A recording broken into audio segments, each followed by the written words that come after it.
Em nome do Pai, do Filho e do Espírito Santo. Amém. Ave Maria, cheia de graça, o Senhor é convosco.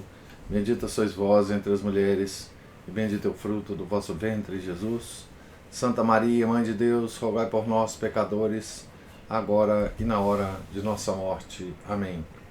São José, rogai por nós. São Felipe Neri, rogai por nós. São José de Cupertino, rogai por nós. Santa Teresa de Jesus, rogai por nós. Nossa Senhora de Fátima, rogai por nós. Em nome do Pai, do Filho, do Espírito Santo. Amém. Bom dia a todos. Nós estamos aqui na página 79 da biografia de Santa Teresa de Jesus, escrita por William Thomas Walsh. Estamos iniciando o capítulo intitulado A Médica Charlatã e o Padre Enfeitiçado de Becedas. Becedas, vila de uns 1.500 habitantes, ficava num terreno elevado, a meio de uma fértil região bem regada por 3 arroios, terra de pomares e trigais. Predominavam nela as casas de lavradores e artífices, dispostas em torno da igreja. Algures, entre essas casas, havia uma onde muitos doentes tinham ido e de onde, dizia o povo, muitos tinham saído curados. Perguntou Dom Alonso onde era e dirigiu-se com as 2 freiras e talvez algum fiel criado da família para a porta da casa. Começou a cura. Teresa tinha de tomar certos remédios. De certo, eram sobretudo ervas, e purgar-se todos os dias. Quer ela duvidasse da eficácia deste método para as perturbações cardíacas, quer lhe passasse pela cabeça alguma desconfiança acerca da curandeira, o certo é que começou a sentir-se inquieta. Abre aspas. Nessa altura, começou o demônio a perturbar-me a alma. Fecha aspas. Foi à procura do pároco da aldeia e pediu-lhe para a ouvir em confissão. Era um homem de muito boa família, agradável, amável, cortês. Abre aspas. Tinha certa ilustração, fecha aspas, acrescenta no certo ingênuo relato. Mostrava bastante devoção por Nossa Senhora e rigorosamente todos os anos celebrava a festa da Imaculada Conceição. De qualquer modo, foi a sua aparência de certa ilustração que a fez desejar confessar-se com ele. Efetivamente, abre aspas, sempre fui amiga das letras, porque grande mal tem feito a minha alma confessores menos letrados, aos quais recorria por não achar outros tão doutos como quisera, fecha aspas. Dom Fulano, tem de ser este o nome, uma vez que Teresa não o revelou, provou, porém, ser menos letrado do que as primeiras impressões parecia. Mas era educado e amável e manifestou claramente uma grande admiração pela pureza da alma revelada naquela confissão. Abre aspas, naquela altura, eu tinha muito menos a confessar do que vinha a ter mais tarde, fecha aspas. Diz ela modestamente. Animou-a ele a ir com frequência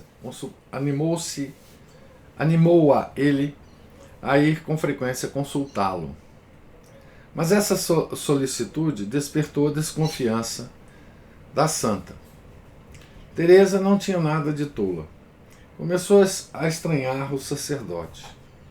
Não lhe tinha passado despercebido que o povo de Becedas tinha um modo especial nas palavras e nos gestos quando aquele nome vinha à baila. Pois é, havia qualquer coisa esquisita naquele padre. Não dizia nada que incomodasse, e, no entanto, a atitude dele desagradava-lhe. Abre aspas. Não era má a afeição do padre por ela, mas por demasiada vinha a não ser boa. Fecha aspas. No entanto, como há algo de irresistível numa pureza e sinceridade como as dela, começou a dar-se uma estranha mudança nas suas relações. Era como se ela passasse a ser o confessor e ele o penitente.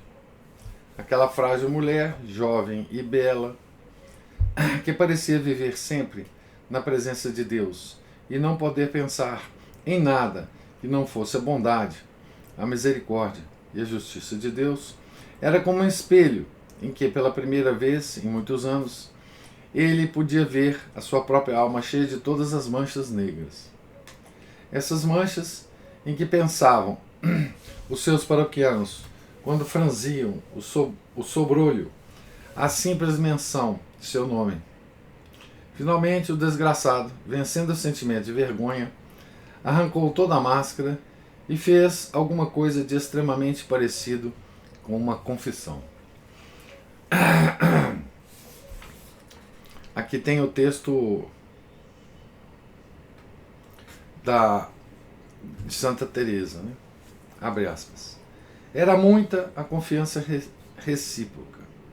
Embevecida em Deus, como então vivia, em todas as minhas conversas, o que mais gosto me dava era falar só dele, com letra maiúscula. E sendo eu tão criança, isso lhe causava confusão. Finalmente, pela grande amizade que me tinha, começou a declarar-me a perdição em que vivia. E não era pouca, pois já havia quase 7 anos que estava em muito perigoso estado, com afeição e trato com uma mulher do mesmo lugar, e não obstante isso, rezava a missa. Era coisa tão pública que tinha perdido a honra e a fama, e ninguém ousava arguí-lo. A mim causou grande lástima, porque ele queria muito. Tinha eu a grande leviandade e cegueira de considerar virtude o ser agradecido e pagar na mesma moeda a quem me queria. Maldita seja tal lei que vai ao ponto de se ir contra Deus. É um desatino cuja prática se usa no mundo, mas que me põe desatinada. A Deus devemos todos os benefícios que nos fazem, e entretanto, temos por virtude não romper uma amizade, ainda quando seja ela causa de se ir contra ele. Ó cegueira do mundo! Isso escreveu a monja na sua maturidade. Mas em jovem, Teresa apenas sentiu uma grande compaixão. Não era a primeira vez que uma mulher virtuosa sentiu o ardor de um santo desejo de arrancar um homem da influência de uma mulher perversa. Continua com o escrito de Santa Teresa, né? Abre aspas. Como procurasse saber e informar-me mais das pessoas da sua casa, melhor conheci sua perdição e vi que o pobre não tinha tanta culpa, porque a desventurada mulher pusera feitiço num ídolozinho de cobre, rogando-lhe que por seu amor o trouxesse ao pescoço, e ninguém tinha sido capaz de lhe arrancar. Não creio positivamente em feitiços, apenas digo o que vi, para avisar os homens que fujam das mulheres que usam de ardis semelhantes. E sejam certos de que estas, por terem perdido a vergonha para com Deus, sendo obrigadas mais do que os homens a guardar a honestidade, em nenhuma coisa merecem confiança. A troco de levar adiante a sua paixão e aquele sentimento que nelas põe o demônio, não veem o que fazem. Eu, apesar de tão ruim, neste ponto jamais caí, nem pretendi fazer mal, nem quisera forçar alguém a ter-me amor, embora estivesse em minhas mãos, porque disto me guardou o Senhor. Mas se ele me tivesse deixado, teria eu feito nisto o mal que fazia no demais, que de mim nada há que fiar. Sabedora da referida circunstância, comecei a mostrar-lhe mais afeição. Bom era o fim, má a obra. Pois, para conseguir um bem, por grande que fosse, não havia de fazer um pequeno mal. Falava-lhe muito frequentemente de Deus. Isso deve aproveitar-lhe. Mas o que sobretudo moveu, creio, foi o querer-me muito. Para me dar prazer, acabou por me entregar o ídolozinho, que logo mandei lançar ao rio. Mal o tinha tirado, começou, como quem desperta de um grande sono, a entrar em si e ver tudo o que tinha feito naqueles anos. E espantando-se do seu procedimento, doendo-se de sua perdição, pôs-se a aborrecer-se à causa de seus males. Muito lhe deve ter valido Nossa Senhora, pois era muito devoto de sua Conceição, e no seu dia lhe fazia grande festa. Enfim, deixou totalmente de ver a tal pessoa, e não se fartava de dar graças a Deus, que o tinha iluminado. Morreu ao cabo exatamente de 1 ano, desde o primeiro dia em que eu o vi. Fecha aspas. Teresa não era hipócrita e não escondeu a si própria o perigo desta amizade. Para ajudar este pecador, homem muito mais velho e muito mais conhecedor do mundo, ela correra, sabia-o bem, um grande risco espiritual. Tinha sido ela, no entanto, o instrumento da misericórdia e da graça de Deus para com ele na 10ª hora da vida. E pensava que ele tinha morrido bem. Abre aspas para Santa Teresa. Todo esse tempo passou muito no serviço de Deus, pois aquela grande afeição que me tinha, nunca entendi ser má, ainda que pudesse ser mais espiritual. Verdade é que houve ocasiões em que, se a lembrança de Deus não estivesse presente, poderia haver perigo de o ofender gravemente. Como já disse, coisa que no meu entender fosse pecado mortal, não seria então capaz de fazer. Parece-me que esta disposição que ele via em mim contribuía para me ter amizade, pois, segundo creio, os homens devem ser mais amigos das mulheres inclinadas à virtude. Tenho por certo que este, de quem falei, está em via de salvação. Fecha aspas. Entretanto, a lúgubre charlatanice de curandeira ia caminhando para o seu termo inevitável, a completa ruína da constituição da paciente. Palavras de Santa Teresa de novo, abre aspas. Estive naquele lugar 3 meses, com grandíssimos padecimentos, pois foi o tratamento mais enérgico do que comportava a minha compleição. No fim de 2 meses, à força de remédios, quase se me tinha acabado a vida. Cresceram-me tanto as dores do coração, das quais me tinha ido curar, que me parecia às vezes tê-lo rasgado por dentes agudos. Chegaram a temer que fosse raiva. Além da falta absoluta de forças, porque nada podia comer, apenas bebia alguma coisa, tinha grande fastio, febre contínua, o organismo muito gasto em consequência de me terem feito tomar diariamente purgativos durante quase 1 mês. Estava tão abrasada que meus nervos se começaram a encolher com dores incomparáveis. Nem de dia, nem de noite podia ter algum descanso. Era muito profunda a minha tristeza. Fecha aspas. O pai já admitia ter sido iludido pela curandeira. Não havia nada a fazer senão tornar a levar a filha para Ávila. A viagem deve ter sido extremamente penosa, mas fez-se, de certo, com uma passagem em castelhanos. E em breve Teresa jazia, consumida e trespassada de dores, na casa onde nascera e onde certamente não tardaria a morrer. Os melhores físicos da cidade, separadamente ou em conferência, estavam todos de acordo em que ela estava tuberculosa, além da fraqueza cardíaca, que era demasiado tarde para se fazer qualquer coisa. Físico aqui é médico, né? Abre aspas. Disto pouco se me dava. O que me afligia era ter dores contínuas dos pés à cabeça, porque, no dizer dos próprios médicos, são intoleráveis essas dores de nervos, e como os meus se encolhiam todos? Certo, se eu não lo hubiera por mi culpa perdido, sofria muito tormento. Fecha aspas. 3 horríveis meses se foram arrastando. Era outra vez abril, e o mundo inteiro se abria em flores e cantos. Primavera, né? Teresa jazia torturada pelo sofrimento, tendo por único conforto a oração e por única fonte da paciência a leitura das Morales de São Gregório, da história de Jó. Abre aspas. Houve um homem na terra de Uz, cujo nome era Jó.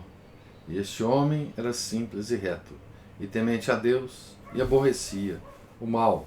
Fecha aspas. Maravilhando-se das desgraças que tinham caído sobre este homem justo, sem nenhuma culpa delas, Teresa costumava ler uma e outra vez as palavras que lhe dizia a mulher, enquanto miseravelmente assentado no monte de esterco, raspava as chagas com um caco.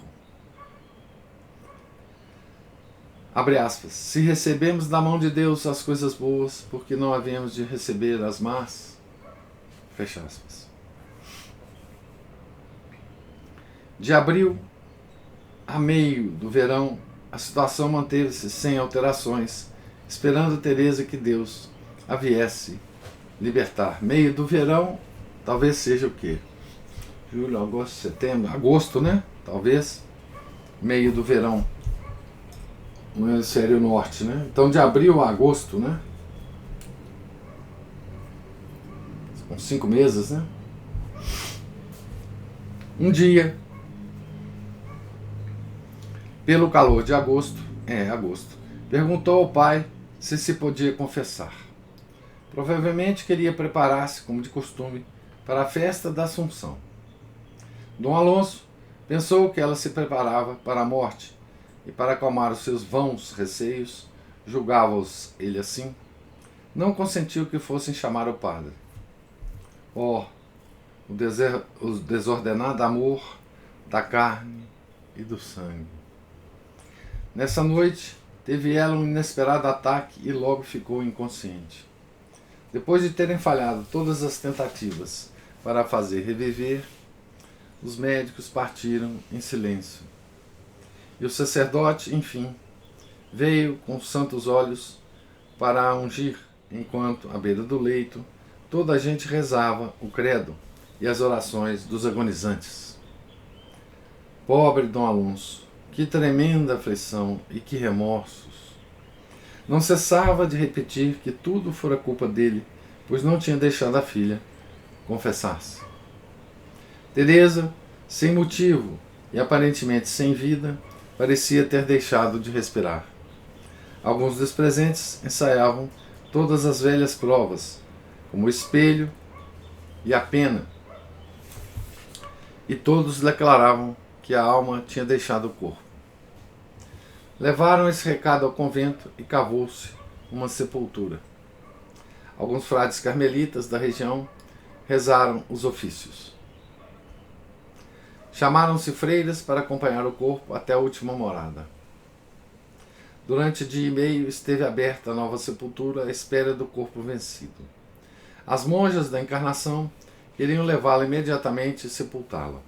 E sem dúvida era isto o que faria se Dom Alonso não tivesse teimado que ela estava somente adormecida, pois podia encontrar-lhe o pulso.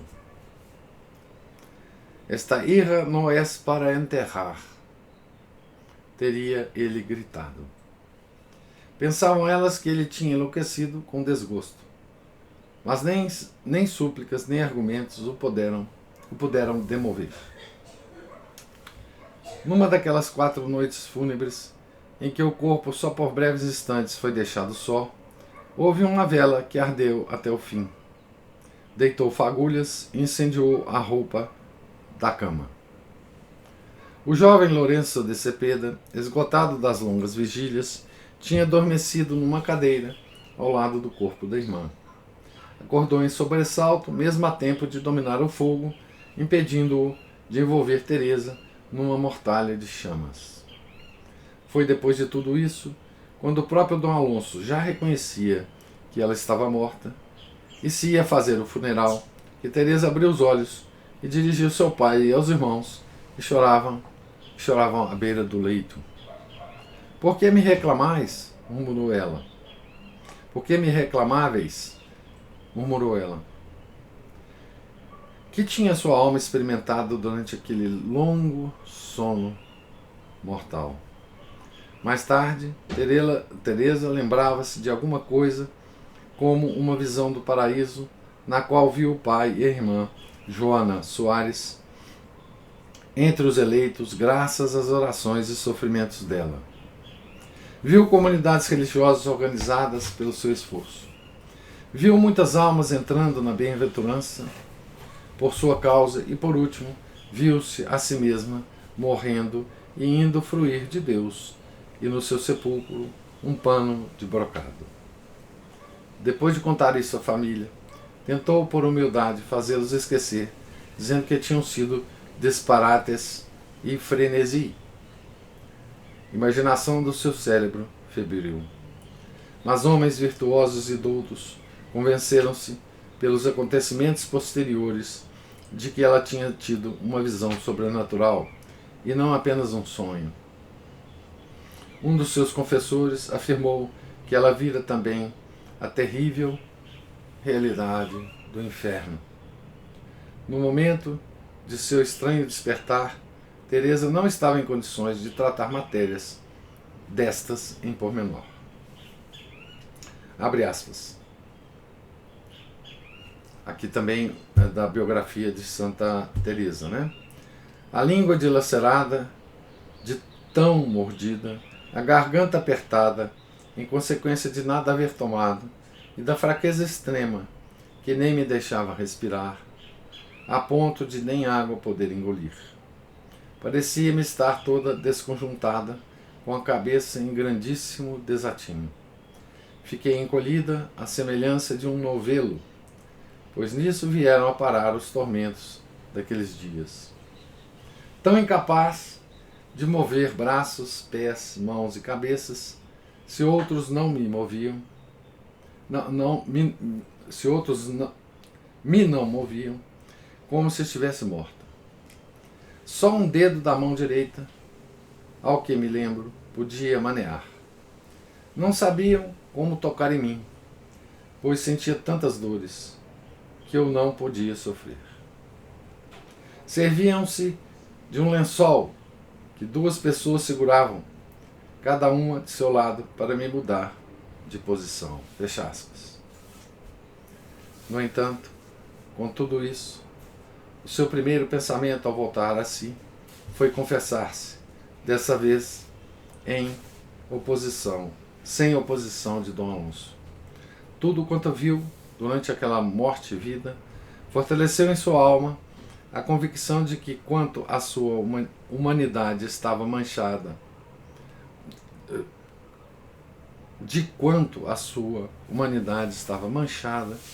em confronto com a imaculada beleza de Deus, que Deus queria que tivesse.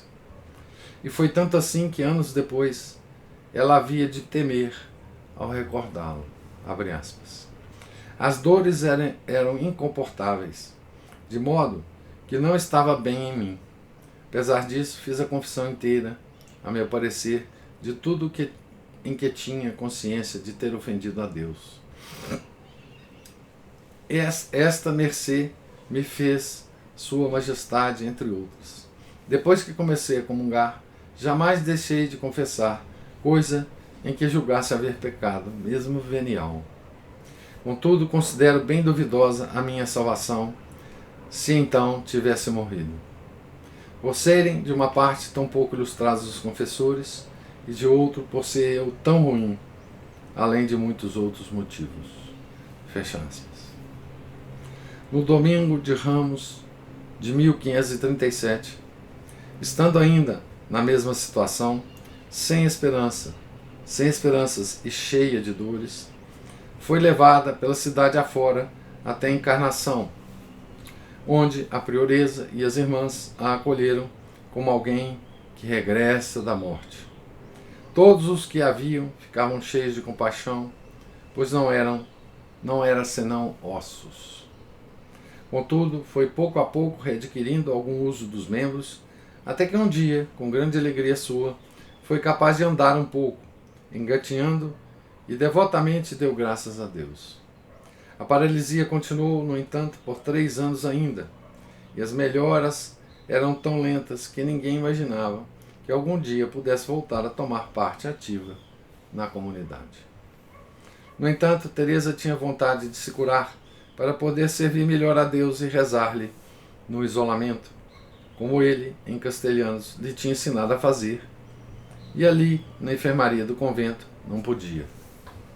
Mais tarde, envergonhada com isso, havia de dizer, abre aspas, é um dos nossos erros não nos submetermos inteiramente ao que faz o Senhor, apesar de saber Ele, melhor do que nós, o que nos convém. Fecha aspas. As freiras estavam espantadas e edificadas com aquela paciência e aquela angélica conversação que era geralmente sobre Deus. Rezavam por ela encomendavam missas. Por último, recorreu-se a São José. Quisera eu induzir todos a serem devotos deste glorioso santo, diz Teresa, pela grande experiência que tem dos bens que alcança de Deus.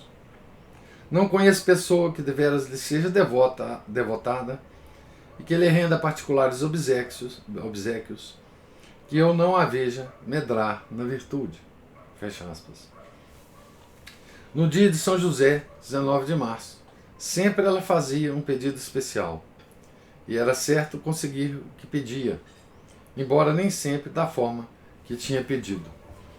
Abre aspas. Só peço, por amor de Deus, que o prove quem não crer. E verá, por experiência, o grande bem que é encomendar-se a este excelso patriarca e ter-lhe amor. Fecha aspas. Ao fim do 3º ano, São José ouviu-lhe as súplicas. Ficou completamente curada da paralisia e de todos os sofrimentos que a acompanhavam. Mas a saúde trouxe-lhe outros perigos, e de tal ordem que algumas vezes teve tentado pensar que melhor fora ter ficado paralítica. Então aqui eu acabo de ler, né, o capítulo das aventuras dela lá com a feiticeira e com o padre enfeitiçado, né?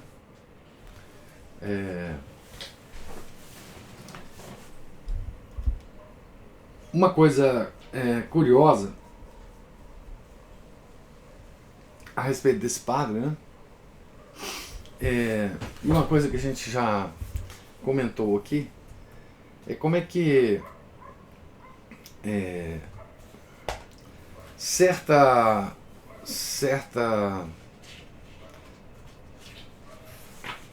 certos sinais piedosos nos atraem, né? E às vezes para onde a gente não deve ir, né? E deixa eu ver se eu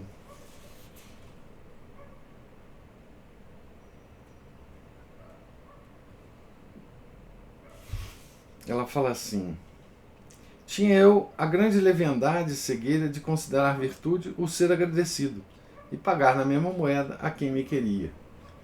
Ela está dizendo que isso é leviandade, uma certa inexperiência, né? Esse é o mesmo sentimento que a gente tem quando a gente vê um sinal de piedade em alguém, que a gente interprete como piedade, né?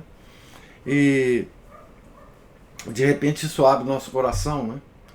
E a gente acaba fazendo coisas que a gente não quer, né? Nessa abertura de coração, né? E, bom, se isso ocorre com Santa Teresa, né? Imagina se não ocorre com a gente, né? Esse capítulo é interessante porque, bem, não se fala muito dessa charlatã, né? Mas vocês vejam que já no século, aliás, já no século XVI, muito antes disso, né, havia esse tipo de curandeiros, né? Mesmo porque nessa época a medicina ainda era muito pouco desenvolvida, né? Os processos bioquímicos, biológicos, fisiológicos eram muito pouco conhecidos, né? Então isso mostra também que era muito comum, né? Você vê, se o Dom Alonso fez essa viagem toda com Santa Teresa para levá-la a esse lugar devia ser famoso, né? Como o autor aqui descreve, né? Quase que um lugar de peregrinação para os doentes, né? E lá ela tem essa experiência com esse padre, né? Que se afeiçoou a ela, né? E logo depois morreu, né? Coisa curiosa, né? E providencial para o padre ter encontrado Santa Teresa nesse final de vida, né? Tá certo? Agora, essa doença, né? Demorou muito, né? Demorou muito a ser curada, né? Ela, ao longo da vida, ela sempre foi uma pessoa doente, né? Embora com uma energia extraordinária, né? E com as realizações que ela teve, né? Então a doença foi sempre uma acompanhante dela por vontade de Deus, né? Obviamente, tá certo? Agora, o capítulo termina com a devoção dela a São José, né? Que era impressionante mesmo, né? Ela nunca esquecia de comentar sobre essa devoção dela a São José, né? Então, assim, ela fazia muitos pedidos a São José, muitos pedidos para outras pessoas, né? Graças para outras pessoas e mesmo para ela, né? É uma coisa que a gente deve observar, né? Se Santa Teresa faz tanta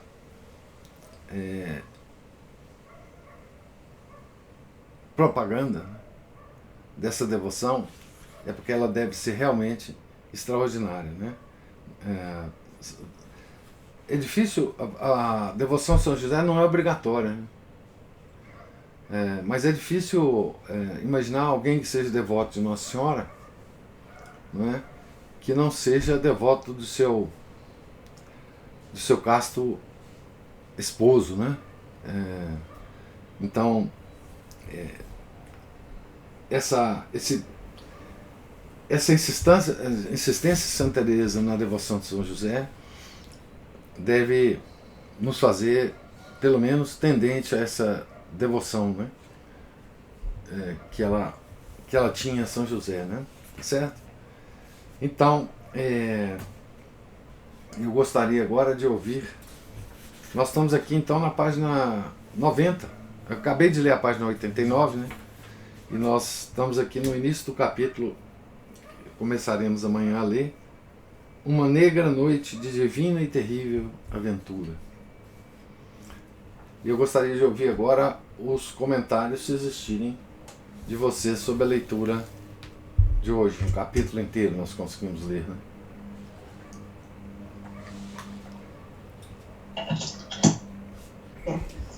Eu gostaria só de voltar ao início do comentário do senhor de hoje e ler aqui uma frase que o senhor mesmo disse no sábado e que eu anotei.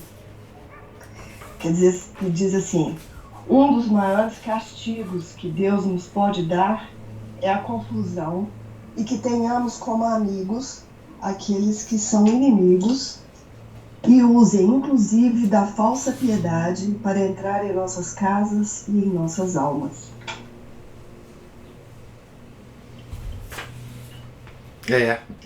Isso mesmo, né? Deus às vezes nos manda esse castigo, né? Da gente não saber que estamos tratando com um inimigo e de sermos muito abertos, né, a essa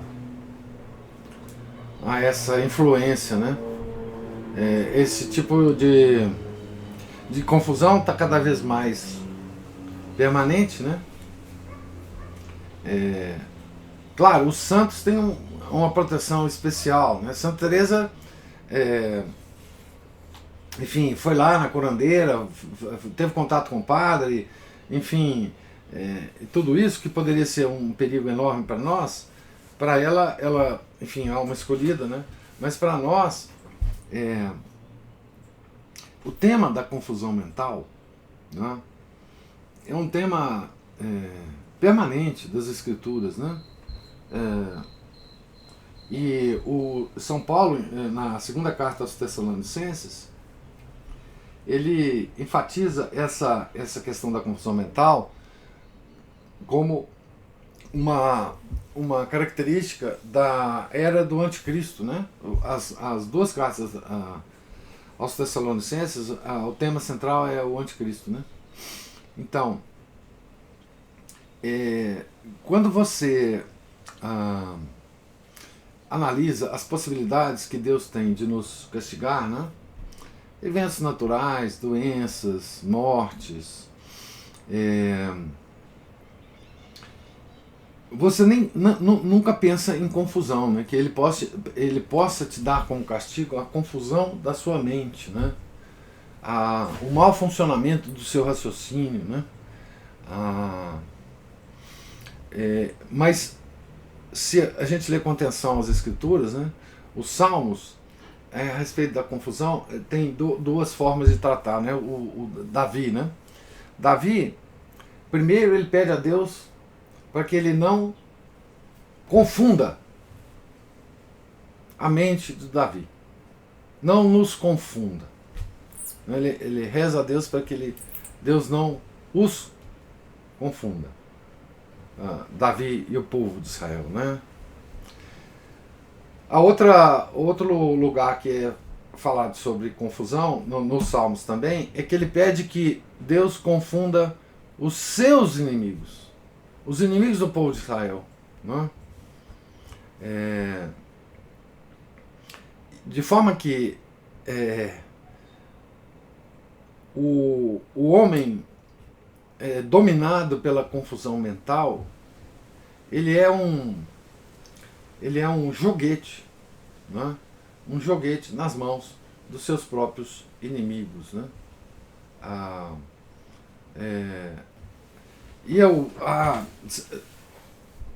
No mundo moderno existe uma instituição da confusão, né? Existem processos, metodologia, empresas que são especialistas em confundir as pessoas. Existem corporações, não é, de notícias, a gente sabe disso, que hoje são especialistas em confusão. Não é? E não é só uma confusão superficial, de contar uma mentirinha para você.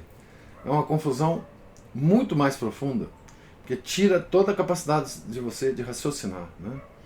Isso se dá nas corporações de mídia, isso se dá nas corporações científicas. A confusão na ciência não é uma coisa hoje espontânea, né? Pode ter crescido historicamente, espontaneamente, mas hoje não é, né? Hoje nós estamos na era de operações psicológicas de pequeno, médio e grande porte para confundir, né?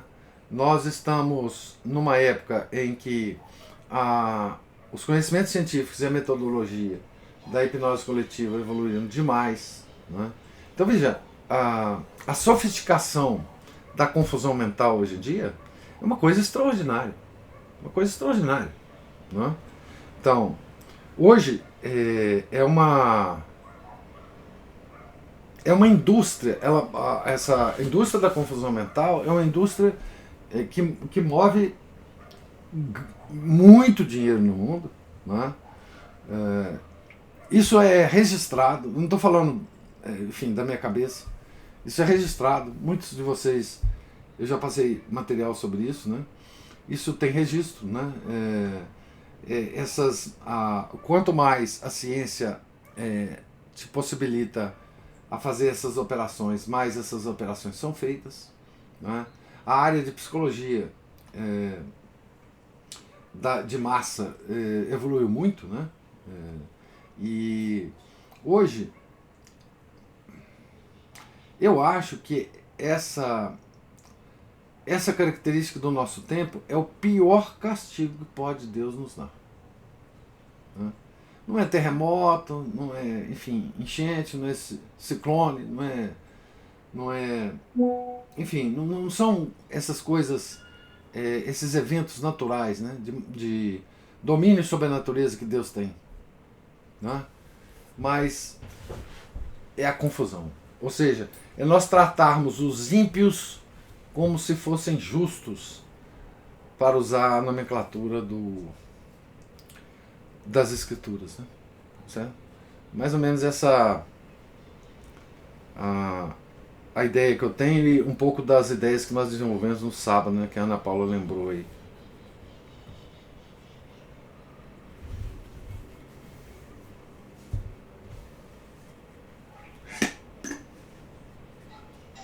Professor, Sim, Cristina.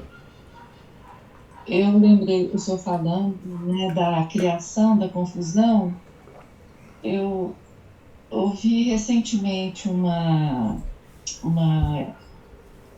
crítica a Kant, aquele livro dele, acho que é a Crítica da Razão Pura. Eu estou falando essa palavra crítica, acho que acabo confundindo com o título. Em que era falado que ele criou questões insolúveis, quer dizer, um homem tão importante para o pensamento moderno, na verdade, ele é importante por várias coisas, mas principalmente porque criou uma confusão, né? Nós É verdade, observamos é verdade. o que a gente observa é que, tanto no âmbito desses pensadores, né, como nesse que o senhor tocou hoje, que é essa ciência sofisticada, que usa desses conhecimentos para causar confusão, para fazer controle da mente. Vamos lembrar que eu não vou lembrar o nome do documentário que a Ana Paula colocou para gente no grupo, Shadow. Eu tinha visto ele. Out of Shadow. Out of Shadow, isso mesmo. E é muito interessante como que a coisa já está numa escala quase não, já não há mais como reagir a isso. A escala já é de pleno domínio, né, de tudo que tem no mundo. É o que mostra aquele documentário com esse sistema de entretenimento. Vamos colocar, grosso modo, entretenimento. E aí a gente vê todas as artes visuais, né? E há também uma outra área replicadora que é muito interessante, professor.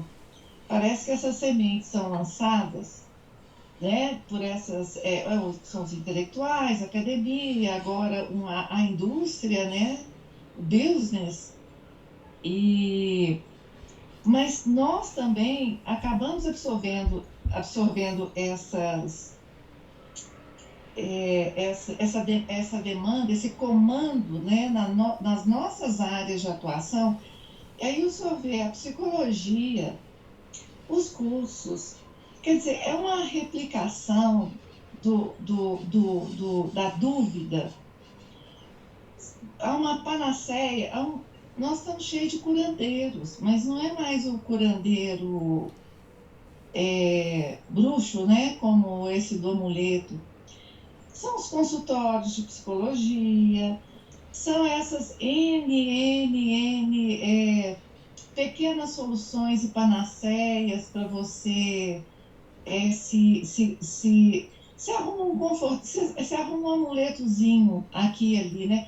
A gente tem falado muito, eu falo que é uma coisa polêmica, que assim, né, entre nós, a gente tem falado muito assim. Outro dia no grupo nosso, nós falamos da questão dos temperamentos e tal. E você sabe que eu sou totalmente cética em relação a tudo isso, porque eu acho que é olha, nisso que nós falamos aqui agora, nisso que o senhor tocou, que se enquadram essas coisas, sabe, professor? É isso mesmo. Eu vou comentar aqui uma espécie de entrevista que eu vi numa desses novos canais aí no âmbito conservador, de um psicólogo que lida com casais. Isso aí é o perigo, né? Essa área aí, então é uma coisa de doido. E era muito interessante ele dando uma explicação de como que nós devemos fazer para no nosso casamento. E aí ele dava exemplo do dele, e aí ele falava assim, por exemplo, tal coisa, assim, assim, assim, que eu reajo dessa ou dessa forma, minha esposa faz isso, isso, isso, e ela me convence e muda a minha forma de pensar. Você veja bem, não é possível que alguém, numa relação humana, conheça um artifício, um sortilégio de comportamento para fazer mudar de posição, e isso, eles tendo consciência disso, esse sortilégio e essa arte continue a fazer efeito, a não ser que você esteja conversando com um idiota, não é verdade? Exatamente. Mas ele me levou a ver o quanto que hoje, em todos os aspectos, nós somos infantis, as musiquinhas são infantis, tudo é infantil. Então, enfim, olha, quanto mais a gente se afasta de tatu-bola, professor. Exatamente. Eu sou hiperbólica, porque eu falo assim, se eu for ficar explicando, eu vou ficar aqui gaguejando. Então, nós estamos tão afastados da natureza das coisas que esses artifícios, essas mandingas, esses anéis de tupum, esses amuletos, que sempre existiu, não é? Mas hoje eu acho que há dados assim para além do que era antes. Eu vou falar antes do iluminismo, antes da ideologia, antes do nominalismo. Houve um tempo que havia uma natural possibilidade de você lidar com a certeza de que aqui não tem muita solução, não. A gente tem que aguentar o tranco, ficar firme, aguentar o tranco. Só isso. Só isso. E eu só queria finalizar, professor, que esse fim de semana, eu e Renato, assim, coçamos para indicar para o grupo. Mas como era entretenimento, eu falei, não, Renato, depois do Out of Shadow, ninguém indica entretenimento mais. Mas há uma série que chama Band of Brothers, não sei se o senhor já ouviu falar. Não. Não? É um livro é uma história da Segunda Guerra Mundial, verdadeira, a respeito de uma companhia que chama Easy Company, que é uma divisão do exército norte-americano, que foi treinado, é uma coisa inédita, pular de paraquedas, nunca tinha acontecido até então. Haveria invasão do dia D pela costa da Normandia. Eles prepararam como estratégia para quebrar a retaguarda de canhões do exército nazista. Eles prepararam esse ataque via paraquedistas no dia D. E então é uma história real, excepcional, porque para ser escrito o livro, além dos relatórios de batalhas, que são relatórios fidedignos, né, pelos comandantes de cada batalha, que eles tinham que se reportar às autoridades, os sobreviventes vieram a ser entrevistados, as cartas que todo esse batalhão mandou para as famílias foram lidos, então escreveu-se um livro. Esse livro virou um filme, E esse filme, eu acho, professor, que, de certa forma, nós que... Porque a gente fala muito da realidade, mas a realidade não é uma coisa a ser falada, ela é uma coisa a ser vivida. Isso, a ser compreendida, Então, olhada, vista, aceita. aceita, não é? Nós temos que acordar de manhã, arrumar a cama Isso. e lidar com os filhos e com o marido, esposa. Então, a realidade é algo para ser vivido. Então, eu e Renato, assim, a gente fica... É muito impactante o que acontece ali, porque é verdade. Então, a gente assim, sugerir a gente, assista aí pelo menos até o quarto, que aí não aparece nenhum campo de concentração, nenhuma daquelas partes do Xangô da guerra. Mas vale muito a pena, muito a pena. Como é que chama o documentário? Chama Band of Brothers. Band of Brothers. Bando de Irmãos. Uhum. É uma história dessa companhia aérea transportada, que ela pula de paraquedas no primeiro dia de invasão norte-americana, e ela vai até o final da guerra e chega em frangalhos. Parece que foi a única companhia que eles fizeram isso com eles, porque eles revezavam, né, as companhias. E é muito interessante que muitas das estratégias que foram usadas por eles em pequenas batalhas para tomar canhões, cidades, acabaram virando modelo em West Point. E é tudo verdade, não tem mentira nenhuma, os lugares são visitados, as pessoas... Então, vale muito a pena assistir. Por que eu estou falando isso? Por causa da nossa,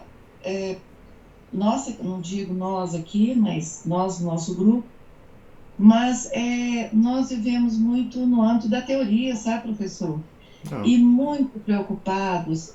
Eu não digo nós que estudamos a vida dos santos e tentamos nos amparar com a nossa fé católica, porque, e também, ao mesmo tempo, desmascarar, não é, essa irrealidade, o lado irreal da ciência. Mas, em geral, nós vivemos conversando muito e vivendo pouco. Eu falo de modo geral, né? Isso mesmo. Nós nos preocupamos muito em debater ideias, não é? Eu acho que é muito importante as ideias que desmascaram, desmistificam e eliminam as mentiras. Não essas que produzem mais mentira, como fez Kant, né? Esse doido. Kant. Mas então, Cristina, essa nossa... esse negócio de falar mais do que fazer é uma coisa que eu acho que acompanha o ser humano desde da sua queda, né? Mas hoje nós temos instrumentos muito eficientes para que a gente viva fazendo isso. Antigamente era impossível você fazer isso. Por exemplo, o camponês medieval, ele tinha pouco tempo para conversar, porque ele tinha a sua gleba para cuidar, né? Ele tinha que plantar, ele tinha que preocupar com o tempo, ele tinha que... Enfim. Hoje, o que nós temos é tempo demais para fazer coisa... enfim, as nossas ocupações são muito eficientes em nos deixar tempo para conversar e não fazer nada, né? Então, o que você falou, enfim... o Kant, eu não sei se você sabe, Kant, ele é o... Quer dizer, na Faculdade de Filosofia da UFMG, tem uma estátua de um filósofo no jardim interno da faculdade. Você poderia imaginar Aristóteles, Platão, Sócrates, não, é Kant que está lá. É Kant que está lá, todo cagado de passarinho, ainda bem, mas é o busto de Immanuel Kant, né? é certamente o filósofo mais importante, mais influente, né, do mundo, né? Influência inclusive em todas as áreas, né? Na área jurídica, na psicologia, na ciência de um modo geral, né?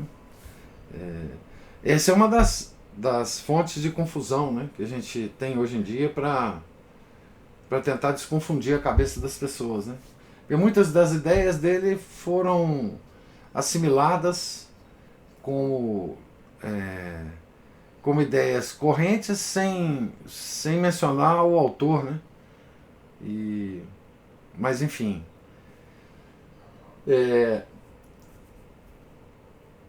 nós vimos hoje que Santa Teresa, o pai, né, e Santa Teresa também foram confundidos, né, num evento, né, em que eles se envolveram, e a Ana Paula lembrou essa coisa da confusão, né, que para mim hoje é fundamental, né? Você estava falando do psicólogo, né, falando sobre matrimônio, né? Você vê, esse psicólogo falando sobre matrimônio, ele pode ser tudo menos católico, né? Porque assim, o matrimônio é um sacramento da igreja. Então, se você não parte para falar sobre isso, os conservadores, né, os tais conservadores que não são católicos, né, são protestantes, são qualquer outra coisa, menos católicos, né? Se uma pessoa vai falar publicamente sobre matrimônio e ela é católica, ela tem que partir do princípio de que o matrimônio é um sacramento da igreja. Daí para frente, tem vários documentos da igreja que falam sobre matrimônio, né? E daí para frente, tem várias opiniões balizadas de grandes católicos sobre matrimônio, né? Então, para com isso, né? Para de ouvir psicologia sobre isso, né? A igreja tem um ensinamento, né? A teologia moral tem uns ensinamentos sobre matrimônio, né? Então, mas é isso que a gente fala, né? As pessoas hoje não partem, mesmo que católicas, não partem do princípio firme e fundamental de ser católico e analisar as coisas de forma católica, da melhor forma que eles puderem, obviamente, né? Porque nós somos leigos e podemos fazer muita besteira em relação a isso. Mas nós temos que tentar analisar qualquer coisa do ponto de vista católico, né? E essas pessoas, assim, enfim, não fazem nada disso, né? Mesmo quando são católicas, né? Estou lembrando aqui de umas páginas bem bonitas sobre isso no Iota Uno, professor. Iota Uno, não sei se eu lembro da leitura, tem uma parte que o Romano Américo fala sobre o casamento. Ah, sim? É muito bonito o que está ali, né? Pois é, a pessoa tem que partir dali, senão, enfim. O professor, eu acho que é muito da dificuldade desse pessoal que está surgindo, que não é muito fácil você falar de um ponto de vista católico a partir de uma conversão recente, num ambiente de modernismo dentro da igreja, né?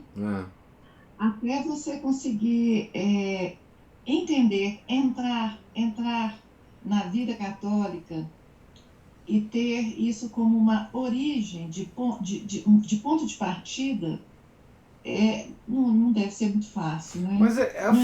Mas é só ficar calado, não é, Cristina? Também tem isso. É só ficar calado e ficar. Não, eu digo assim, esse pessoal que fala, é só dizer assim, olha gente, eu sou um recém-convertido, eu estou entrando agora, tenho que conhecer minha religião primeiro, eu estou fazendo vários esforços, eu não quero falar não. Fica lá. O professor, nessa questão da confusão, eu falei de Kant, porque sabe o que me espanta? É que quando ele ou qualquer outro pensador lança um problema e chega num ponto que ele não desenvolve mais ou mesmo é refutado. Porque você pensa numa coisa que não tem saída, ou seja, fim, acabou, não tem jeito. Mas o senhor sabe o que acontece? aquilo é motivo para mais e mais e mais teorias, e mais falação, e mais pensamento. E mais livro, e mais artigo, e mais ensaio, e mais não sei o quê. E essa ilusão de que as coisas precisam de respostas. Como que você vai responder a partir de premissa inválida? Não, exatamente. Como você vai responder chegar em algum ponto, sendo que a origem é uma ficção? Mas é porque as pessoas que estão fazendo isso não estão querendo chegar a nenhum lugar. Elas estão querendo produzir, problematizar. Esse é que é o problema. Ninguém está querendo resolver nada. Nós estamos querendo problematizar, ué. Eu quero uma carreira como filósofo. Como é que eu tenho que fazer? Eu tenho que problematizar. Eu tenho que produzir, ué. Ué. Eu tenho que falar todas as possibilidades, não sei o quê, e vai daqui, vai dali. Não, ué. Assim não dá, né? Dessas bobagens que Kant fala, é que dá esses livros todos aí, esses, na área jurídica, então, Kant é famosíssimo.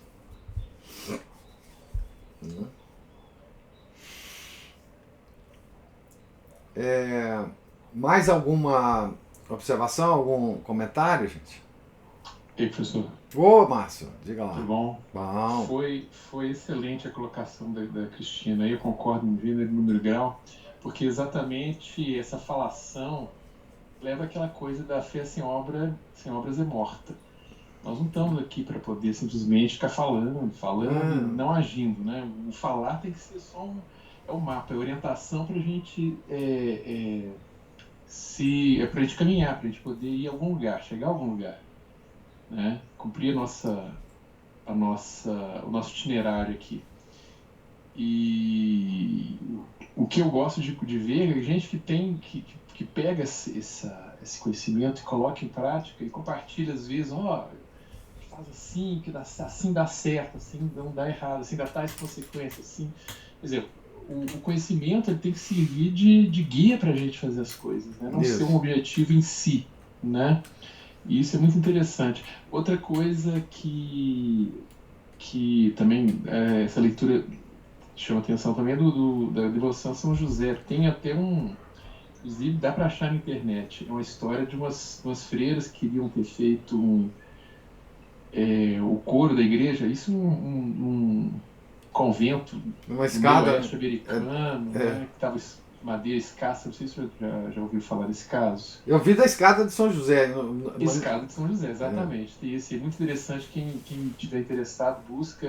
Apareceu lá um marceneiro do nada, falou que ia providenciar, né, resumir a história, as madeiras do nada, e ficou lá uns tempos trabalhando, e as freiras entrariam lá, só colocariam um prato de comida, aí de repente fez um silêncio danado, elas abriram, nem encontraram o marceneiro lá, mas a escada estava prontinha, de uma técnica de construção extremamente engenhosa, que até hoje desafia até os próprios engenheiros, né? Não tem prego, né? Não tem prego. Exatamente, encaixe. Que havia muita construção por encaixe, construção antiga, né? A gente vê essas casinhas aí de madeira, principalmente de colonização alemã aí, várias delas são encaixe. Japonês também, a mesma coisa, encaixe, né? E por último, o senhor andou rodando pela Fafiche, né? Tá lá o Kant lá no meio do...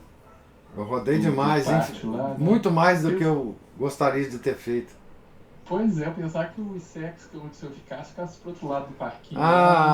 Eu tive a infelicidade de ter muitos contatos na Fafiche. Meu Deus. Pode muitos amigos e, enfim, discutia muito com eles. Pensa bem, o senhor é uma efervescência cultural maior. Você está me obrigando a fazer confissão pública aqui de pecados, Márcio. Não. Meu Deus, nossa senhora, aquela Fafiche. Eu também já passei por lá, mas foi só um semestre. Não, eu passava lá anos e anos, eu tinha muitos amigos, conversava e fofocava e fazia articulações políticas e não sei mais o que. É muita...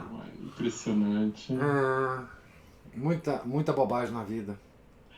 Bom, professor, mas é isso. Mas o mais impressionante é que, nós temos gente entre nós, né, graças a Deus, igual a Cristina, igual o senhor, que a gente percebe né? Que esse conhecimento todo é para ser colocado em prática, não é para ficar problematizando, discutindo em vão, né? Mas para orientar, para colocar em prática. Então, é só isso. Obrigado.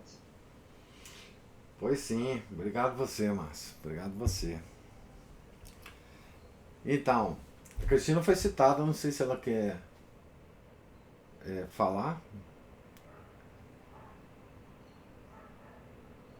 Eu sou aluna aqui, professor.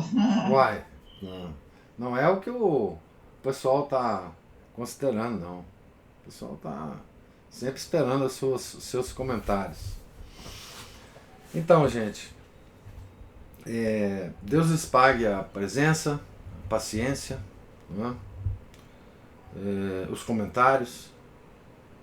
Fiquem todos com Deus, tenham um santo dia. Então, amanhã, se Deus quiser, nós voltamos